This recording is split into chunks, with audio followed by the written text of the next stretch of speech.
Katie. Nick. We're back on our dissection table. We've done the tuna. Now we're looking at the sushi. This is a new throw line. What can you tell me about it? We have a nice, really bright color.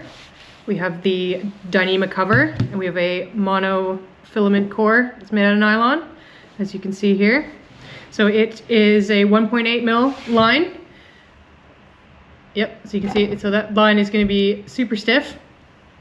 So it's going to slide over very rough bark trees really nicely. So Nick's demonstrating the core there.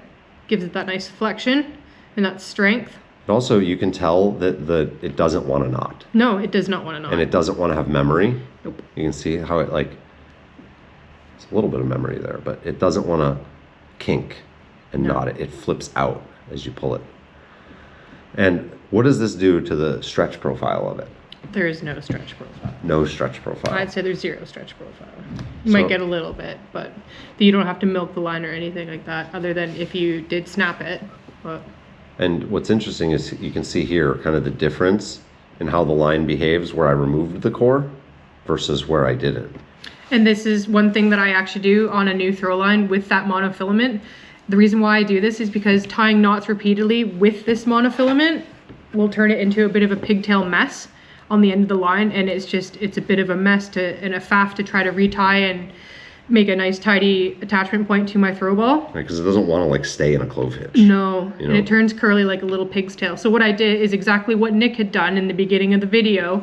I'll cut a chunk out, so we got what, about 4 inches there? 3 inches or something like that? So then I'll bring the cover back out, and then I have this nice soft bit that I can tie knots in, no problem.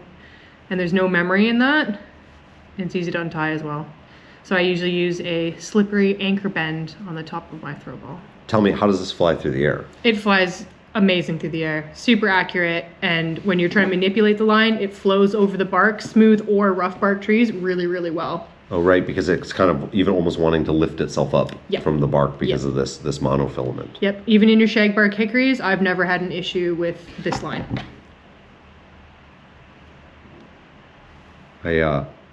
I like it. It's, to me, what I see here is I see kind of like the same line that you would expect to see with oh, Sean's probably like, stop cutting that Dyneema with my scissors. You see the same kind of Dyneema hollow braid that you would see on a standard throw line from pretty much anyone, but adding this monofilament again is a really neat thing.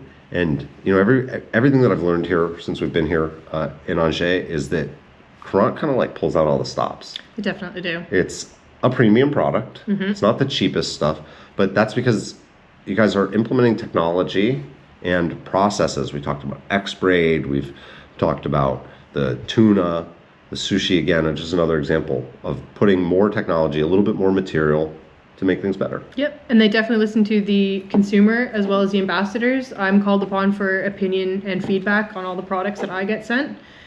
If I don't like something, I can freely let them know. It's not a problem, and they actually work on it because they do care about their products.